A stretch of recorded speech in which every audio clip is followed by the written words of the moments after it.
Olá, noivinhas pelo Brasil. E pelo mundo também. Hoje estamos aqui com O João Micasa ou... João Paulo Bachega, jornalista. Boa. Legal, João, jornalismo e casamento, dois mundos totalmente diferentes. E como que você explica esse caminho, essa trajetória? Você sabe que foi o jornalismo que me levou ao celebrante de casamentos, né? Até aí você falou celebrante de casamento e no jornalismo mestre de cerimônias, são duas coisas o mestre diferentes. de cerimônias, ele está intimamente ligado a um evento mais roteirizado, mais protocolar, uma sequência estabelecida por roteiro de uma forma muito mais rígida, né?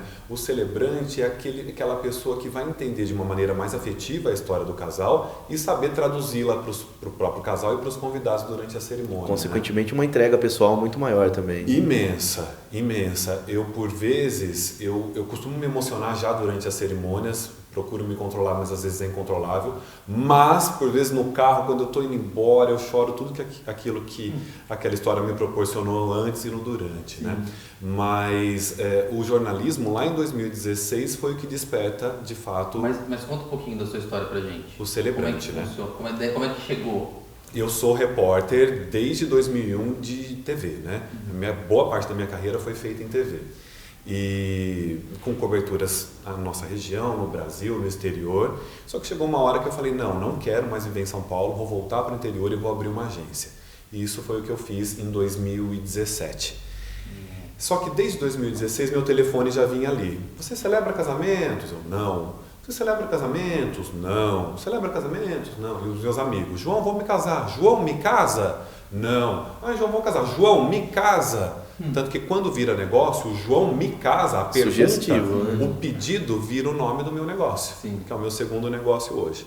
Então lá em E 2000... muito mais orgânico do que tipo, o que eu vou pôr de nome? Como é que eu vou... Completamente. Tudo foi orgânico no João Me Casa. Legal. Desde as pessoas me suscitarem, né, para que eu fosse celebrante, elas me solicitaram demais.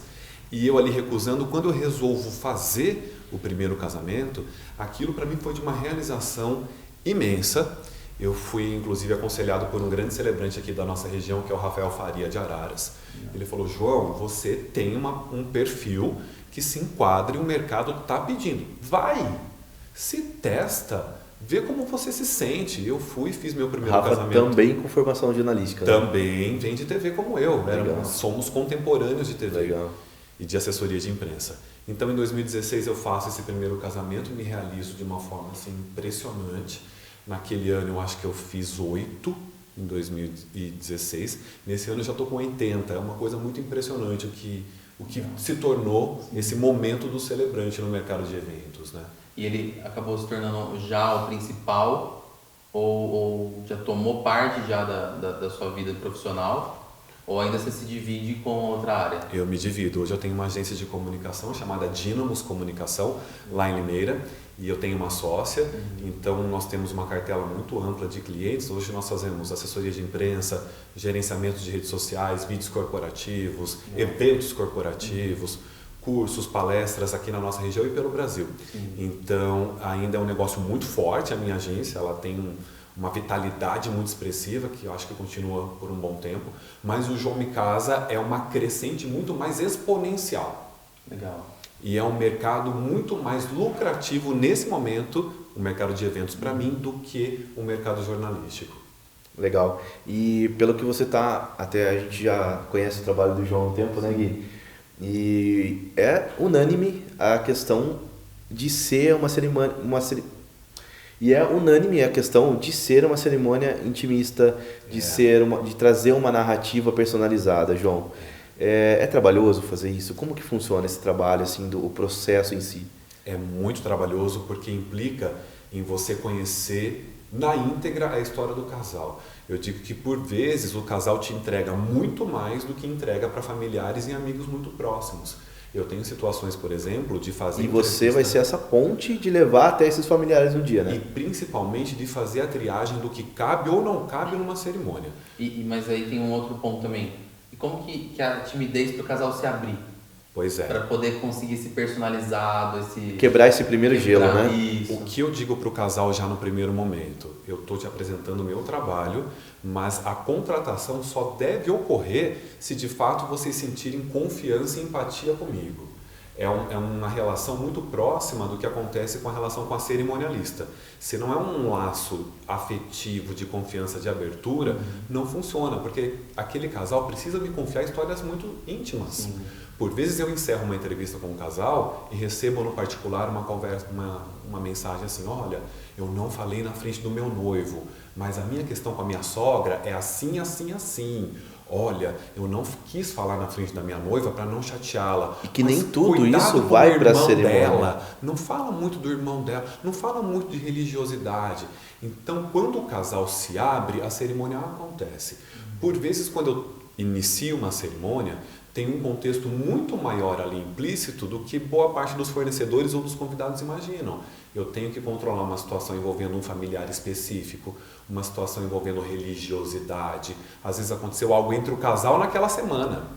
Então é uma atmosfera de bastidores de histórias muito mais superlativa do que a gente imagina. Então o que eu preciso? Que o casal confie em mim, que me entregue as informações que eu solicito. Hoje em dia eu não sento mais com o casal, não faço mais entrevista presencial, porque vira uma terapia.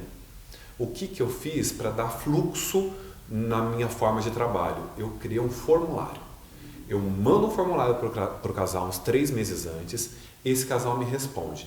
Recebi o formulário, a partir dali eu começo a esmiuçar as informações que eu acredito que vão funcionar durante o casamento.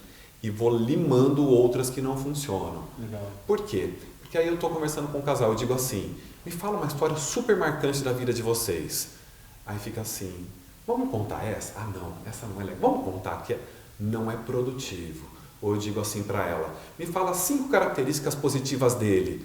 Na hora não vem e acabam me respondendo qualquer coisa, só para eliminar aquele momento. Então, eu acho bem parecido, inclusive, com o formato que eu e o Gui, a gente também trabalha dessa forma.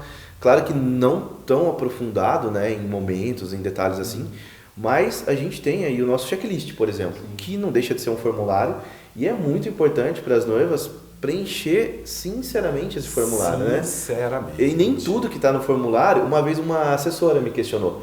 Ela falou: olha, a noiva me pediu para preencher o formulário, está aqui o formulário, eu só não preenchi algumas informações que eu não considerei relevantes. Por exemplo, se os pais das noivas são divorciados ou não. Gente, extremamente importante. E assim, quem teria que julgar ali importante ou não seria eu que pedi, né, ou a noiva. Certo. Mas o primeiro ponto, antes de mais nada, o formulário, eu sempre enfatizo com as noivas, ele é um documento tão importante quanto o próprio contrato. E ele tem que ser preenchido pela noiva ou pelo noivo, porque ali tem informações que são tão íntimas. Ok, precisa de uma ajuda formal, de uma questão mais, vamos dizer assim, uma questão mais prática, a cerimonialista ou a assessora ela tem essa informação mais fácil, pede auxílio. Mas ser enviado pela assessora e ser questionado pela assessora, eu acho que daí entra um ponto que a gente já falou até numa conversa anterior com uma assessora, sobre o limite da ética também de entrar num assunto que não é dela. Exato. E outro ponto também, que talvez ela tenha se preocupado com a noiva, quis ajudar ou facilitar, porém, assim, é uma informação até justificando o porquê. Imagina que a gente vai fazer ali aquelas famosas fotos protocolares na mesa do bolo. Você não vai posicionar o pai do lado da mãe se eles são divorciados. E provavelmente, se são divorciados, casaram-se novamente, Exato. Tem uma segunda família aqui, uma segunda família aqui, né? Então são contextos que a gente nem sempre vai utilizar. Mas é de importância que a gente tenha ciência. Te evita uma gafe, um constrangimento naquela situação. Exatamente. Extremamente É claro que tem relevante, profissionais, João, que a gente está falando de como eu falei aqui, gente, sempre desde o começo a gente abriu para vocês. Aqui é uma conversa clara, aberta e é a nossa opinião, né? Tem profissionais que são super superficiais, né? Que eles vão ali meramente, olha, tá aqui, beleza, meu contrato tá cumprindo, acabou, pronto, fez o horário dele e tal. Não é essa forma que a gente trabalha. E aí eu entro num outro ponto, João, que eu queria conversar com você. Essa questão de ter essa personalização. Isso é muito importante para a minha parte de atuação, que é o filme. Né? Eu costumo explicar para os nossos clientes que a gente não vende uma filmagem, a gente vende um filme. Sim. E para que esse filme aconteça, ele tem uma identidade.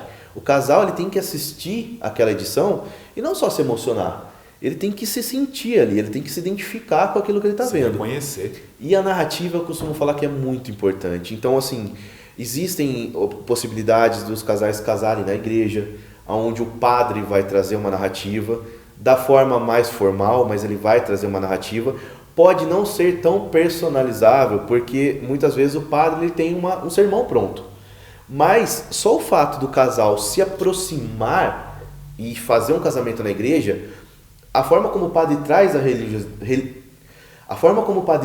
religiosidade, isso já traz uma identidade para o casal. Completa. Porque o casal se identifica com a religiosidade, com a igreja, né? Com aquele ambiente que ele está inserido.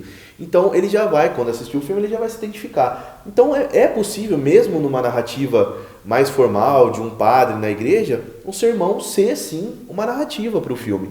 E eu sempre defendo essa questão da narrativa, porque eu sei o quanto é valioso a gente ter uma abertura de um filme personalizada, falando o nome do casal, olhando o olho no olho, né? E a gente gosta muito disso e valoriza muito quando isso acontece. Então, não só com você, normalmente também tem o Rafael Faria, como você citou, incrível, excelente profissional, um cara super parceiro também, e que traz essa parte gostosa da narrativa que a gente, quando vai editar, a gente fala, que maravilha isso, né? Auxilia, né? Complementa o trabalho. Exato. Então, eu queria que você falasse um pouquinho dessa personalização / a importância dos votos personalizados, João. Adoro. Como é que eu construo a cerimônia? A primeira coisa que eu mando para o casal é uma lista com diversas etapas que uma cerimônia pode ter. Eu coloco o clássico, inspirado, obviamente, na questão religiosa. A instituição casamento no Brasil, ela ainda hoje é muito ligada à religião. Ela está embaixo do guarda-chuva da religiosidade.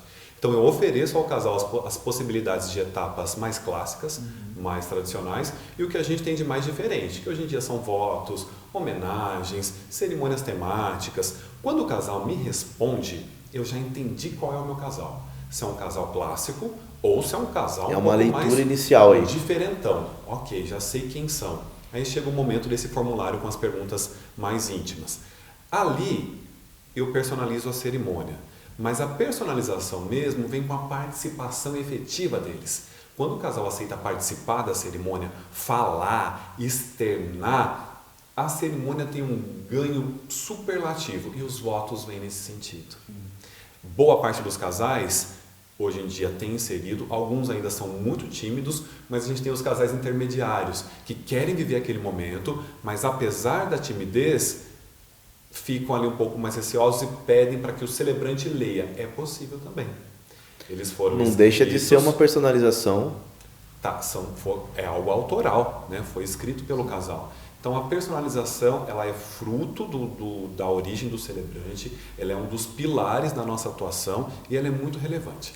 Tem alguns casais que confiam tanto no celebrante que mandam até algumas informações que não nos são necessárias. Dia desses eu recebi uma resposta de um casal de Santa Bárbara do Oeste. E aí a noiva me contava que ela tinha uma grande amiga, elas trabalhavam no hospital, e essa amiga havia conhecido um rapaz numa balada em Americana no final de semana. Esse moço some durante a semana seguinte, no final de semana seguinte, quem conhece o mesmo noivo? A outra, a amiga. As duas conheceram o mesmo rapaz. Uma delas sumiu e a outra tornou-se a noiva, eles formaram um casal. E eles me contaram essa história, achando essa história maravilhosa. Eu falei, gente, essa história envolvendo uma terceira pessoa que ficou com alguém, a gente não olha para isso durante um casamento. Vamos olhar a partir do momento em que vocês se encontraram e dali traçaram a história de vocês. Então o celebrante também tem esse papel muito relevante de indicar para o casal o que é que funciona durante uma cerimônia e o que é que é uma completa gafe. A gente tem alguns casos parecidos quando a gente vai fazer o Love Story. E às vezes a noiva conta uma versão, o noivo conta uma meio parecida e você já sabe que não é bem assim. Exato. E fala, galera, vamos jogar aberto aí, né? Porque a gente precisa dessa confiança. Abrir, Então teve um caso, por exemplo, de um noivo que a noiva contou que se conheceram no Tinder. E não, eles morrem de vergonha, né? Vamos falar isso, não vamos falar isso. Eles morrem de vergonha. Então não vamos falar isso, então corta tudo. Então assim, gente, sinceridade é tudo. Por quê? Aquele momento não vai voltar, não vai ser regravado e vai ficar aquela brecha ali sem nada para ser preenchido, né? E a gente precisa de informações reais. Então nem tudo é necessário que use, mas se usar tem que ser a verdade. E essa verdade que torna cada história exclusiva. Eu adoro Love Stories, já usei diversas vezes para construir o meu material. Porque o que acontece? Nas semanas anteriores ao casamento, os noivos estão fora do ar. As pessoas dizem assim, eu vou deixar, mais lá na frente eu respondo o formulário do João.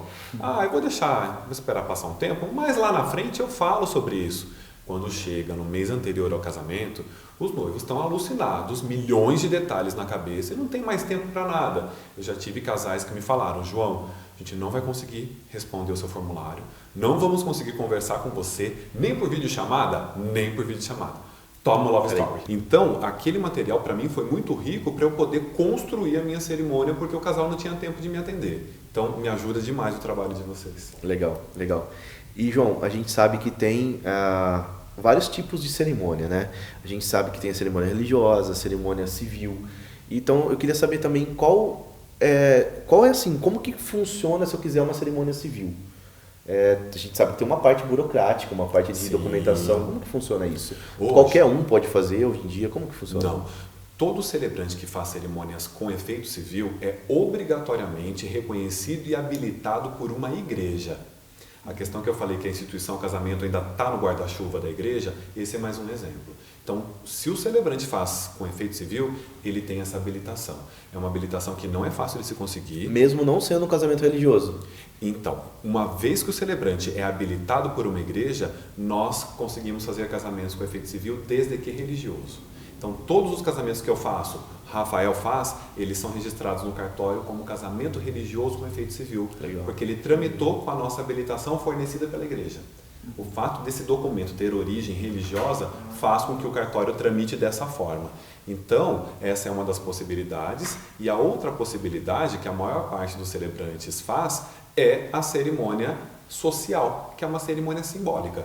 Ela não tem valor legal nenhum, ela não tem efeito civil nenhum. Geralmente opta por esse tipo de cerimônia o casal que já se casou no cartório ou que ainda vai se casar no cartório. Aí nós fazemos a social.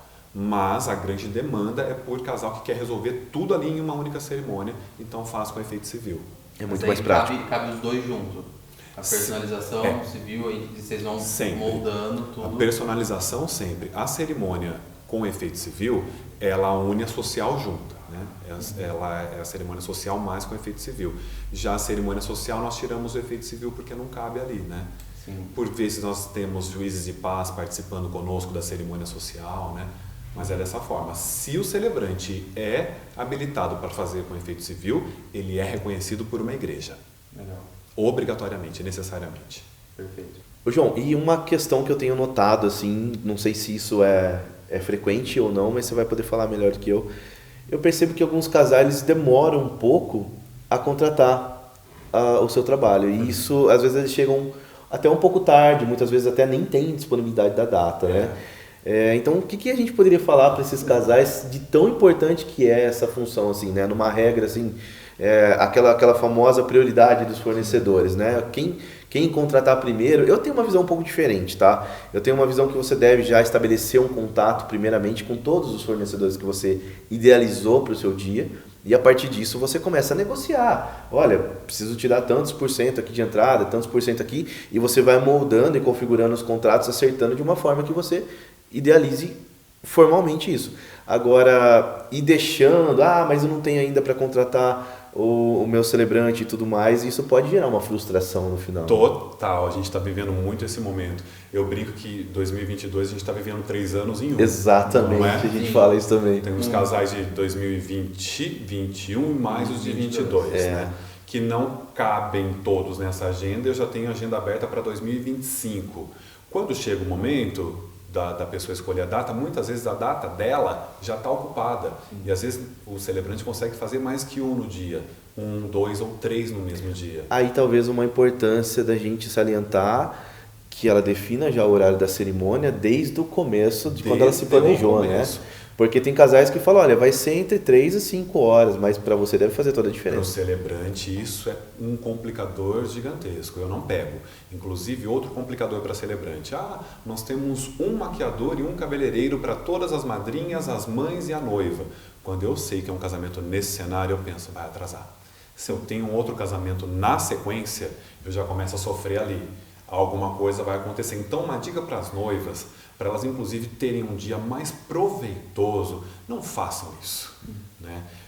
É seu dia, não vai pegar o cabeleireiro e o maquiador e compartilhar o mesmo profissional. E também com vai outras do 15 mulheres, vai ser sofrimento. E também vai do profissional, né? Do profissional saber a sua capacitação, o seu limite ali, né? De não pegar tudo que aparece, mas sim saber a sua capacidade. Isso. Se ele tem uma equipe para atender essa demanda e entregar no horário perfeito.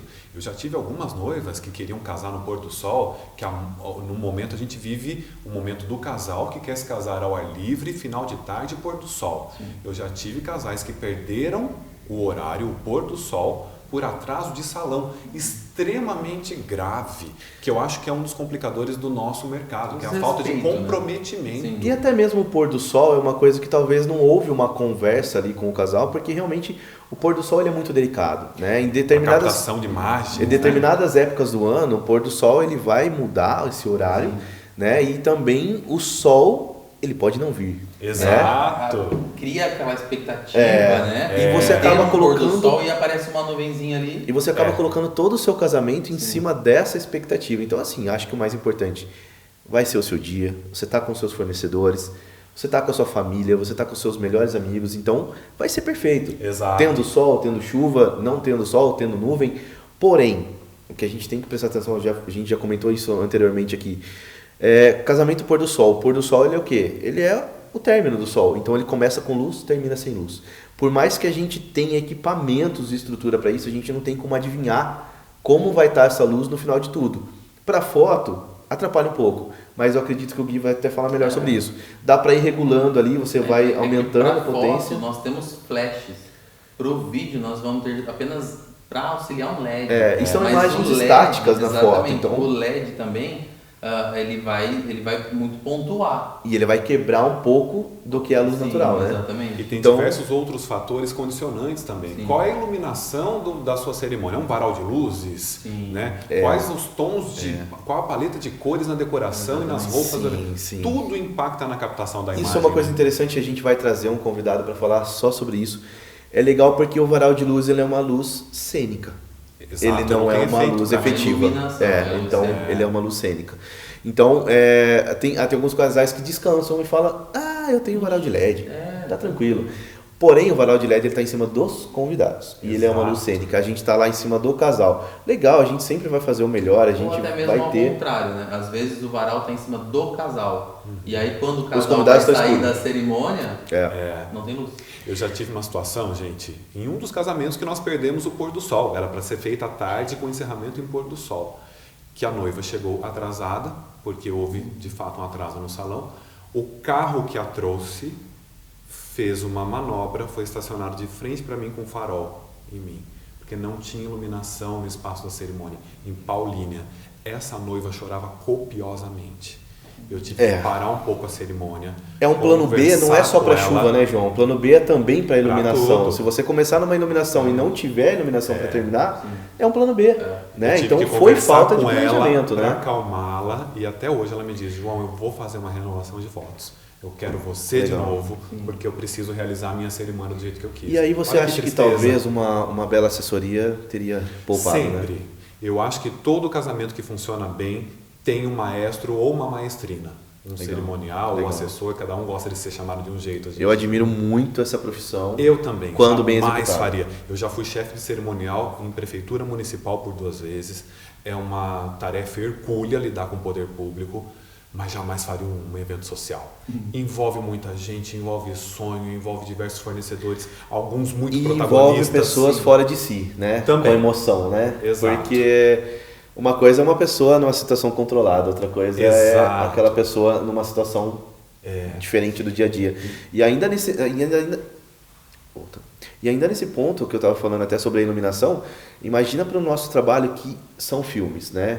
Então, diferente daquela receita pronta, às vezes a gente gosta de brincar na edição, ir e voltar, né? E trazer alguns momentos, um formato de teaser.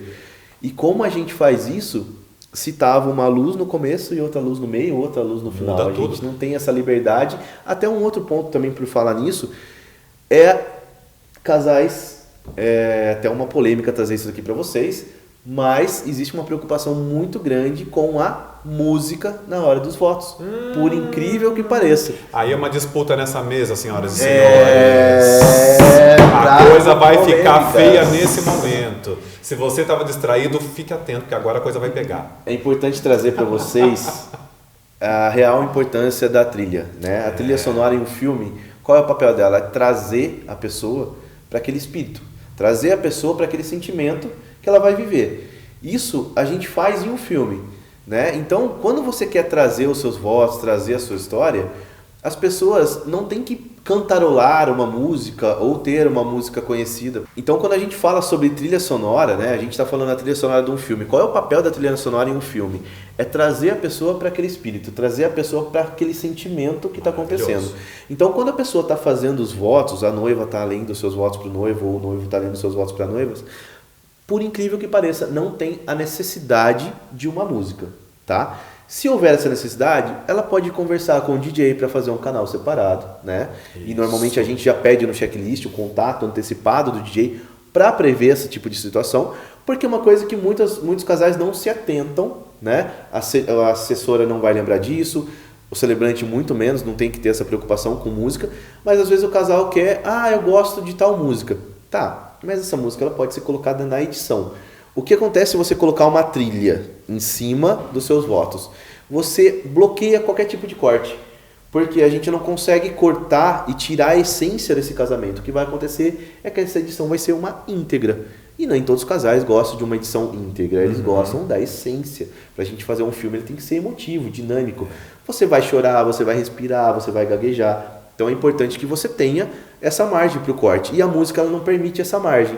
E outro porém, né? Quando você tem uma música, aí um outro assunto que o João vai trazer logo mais para a gente. Nada pode sobressair a história do casal, nem mesmo uma música. Se você coloca uma música, mesmo que conhecida, as pessoas vão começar a cantarolar a música enquanto você está falando os seus votos para o seu noivo.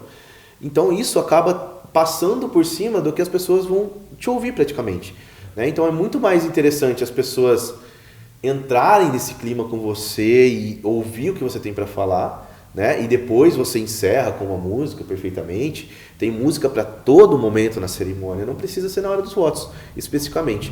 Né? Então eu gosto assim, de salientar isso para as noivas, porque é uma coisa que talvez nunca ninguém pensou, né? E faz todo sentido na hora da edição, da gente entregar um filme que não é uma receita pronta. É um filme que vai ser a sua história com a sua essência. Então eu gosto de trazer esse ponto porque nada pode sobressair, inclusive nenhum fornecedor, né, João? E isso é o tipo da coisa que é o ponto de vista de cada profissional melhorando cada vez mais esse evento. Sim. Porque sim. os outros profissionais não têm essa ideia de como pode afetar o vídeo. Exatamente. E ninguém sabe tanto bem isso quanto o vídeo. Exatamente. Né? Tá certinho. E também outra parte também é a parte da decoração, que às vezes tá preocupado com alguns setores e esquece do alinhamento, esquece da composição, que para a fotografia isso daí é fundamental. Fundamental. Né? Eu já vi casos ficou perfeito para os stories, né? Alguém fez uns stories ali lindos, maravilhosos, até os próprios convidados.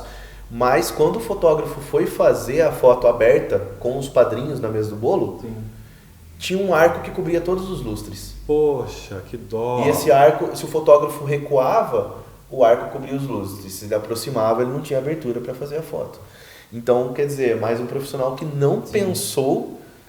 Não é nem no trabalho do outro profissional, é no próprio trabalho dele, né? Porque essa decoração, ela tem que aparecer, essa decoração, ela foi contratada para estar ali, né?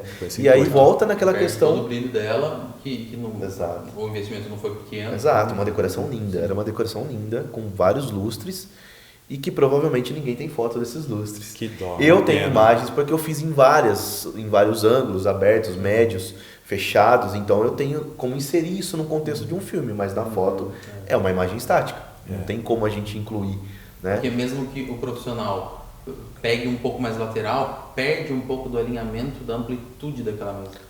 Ela foi pensada para ser mostrada, ela não foi pensada para ser... E o objetivo não vai ser alcançado. É triste. Mas isso, é aí né? que vem o ponto que a gente estava conversando sobre um entender o papel do outro para que possa ser um processo colaborativo, né?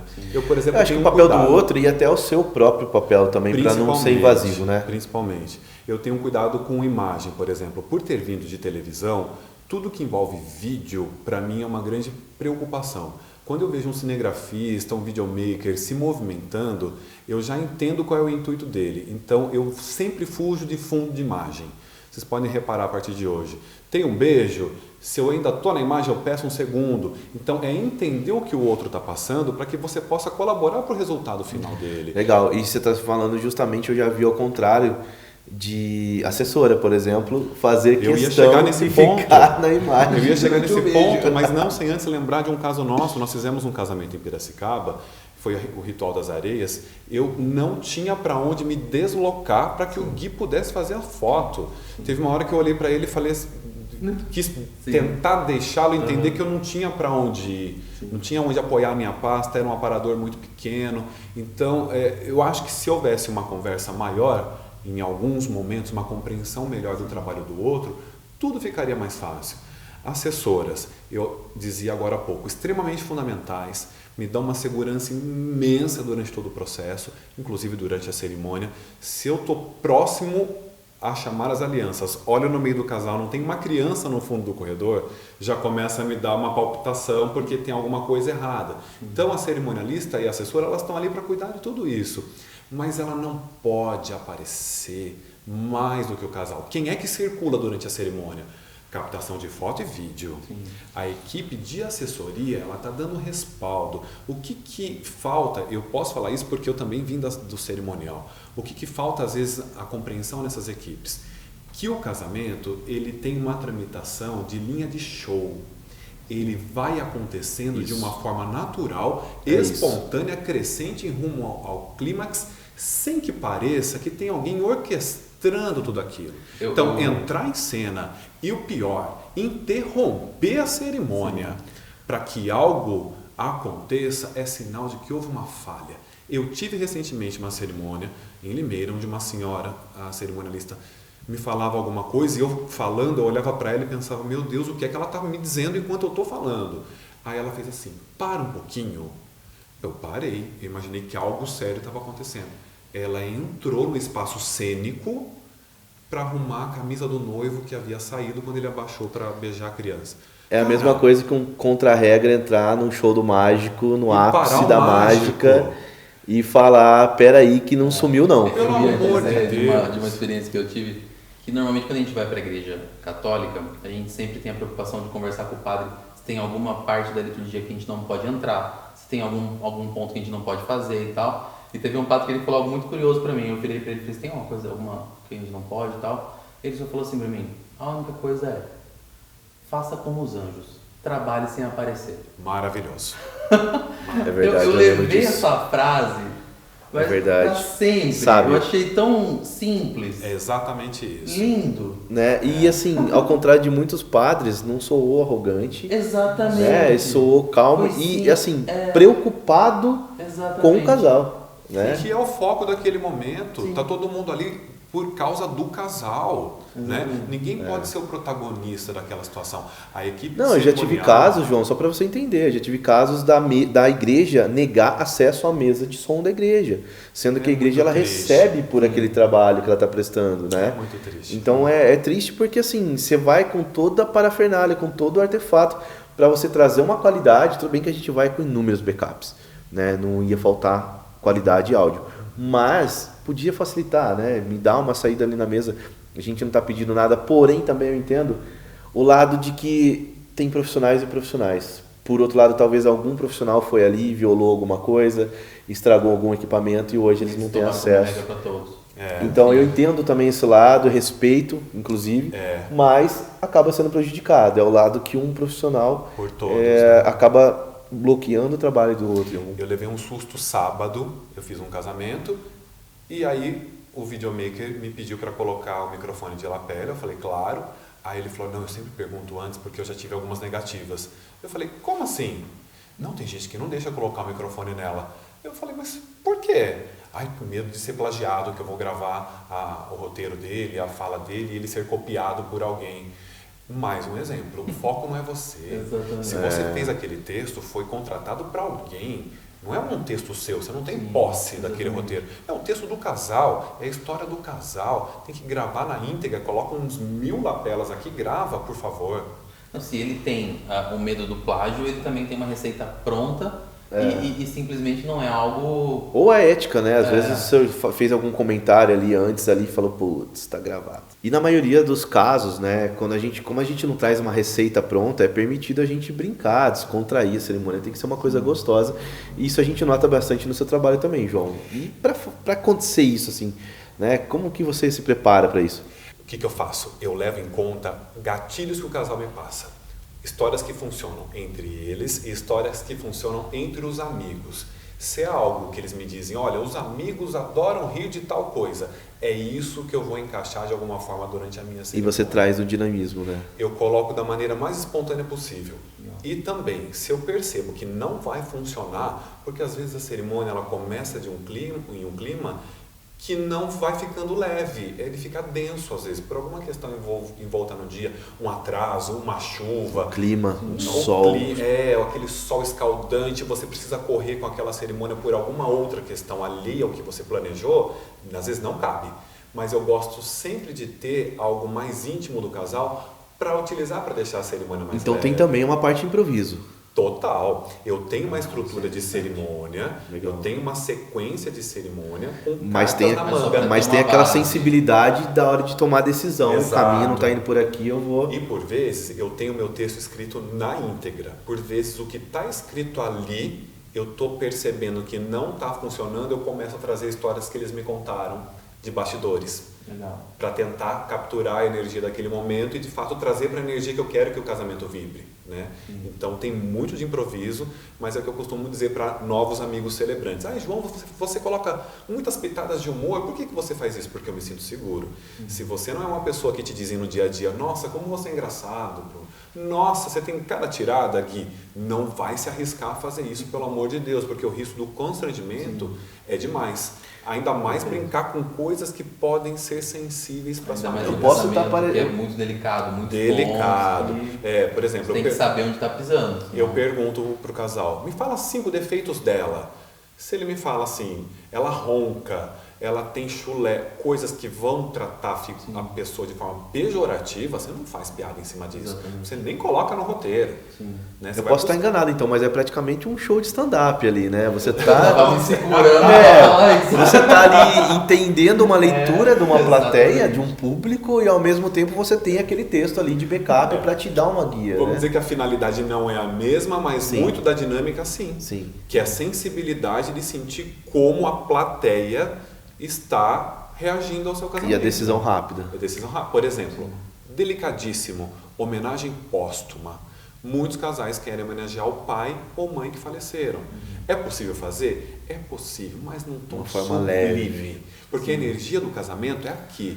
A energia de homenagem póstuma é para baixo. Eu vejo uns casais que trazem, por exemplo, balões com os nomes ou escrito pai.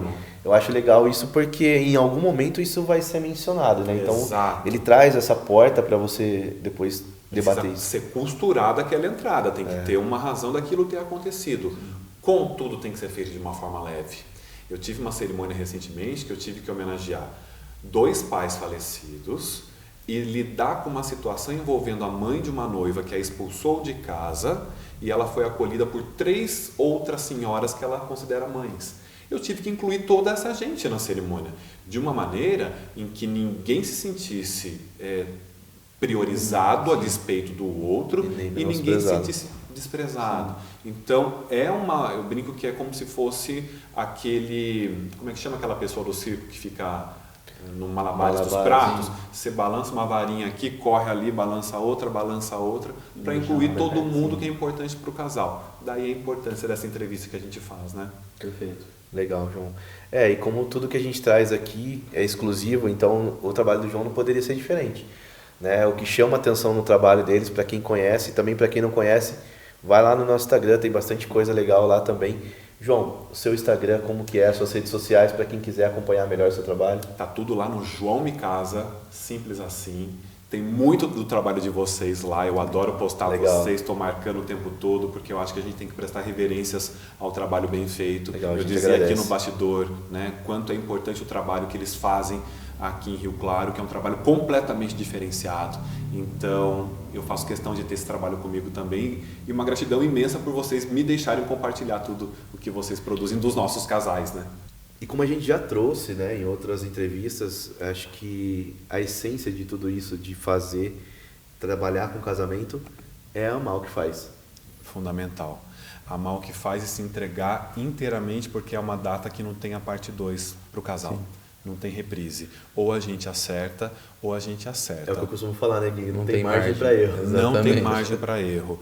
Ou você acerta, ou você faz bonito, ou você comove, ou você faz diferença na vida daquela pessoa, ou você muda de mercado e vai fazer algo com menos linha de erro ali. Sim, é isso mesmo. Muito obrigado, João, por participar do nosso Wedcast. Muito obrigado a vocês, me senti muito lisonjeado com o convite. Parabéns mais uma vez pelo trabalho de vocês. Obrigado. E se vocês tiverem alguma dúvida ainda sobre o trabalho do João, pode perguntar ali nas redes sociais.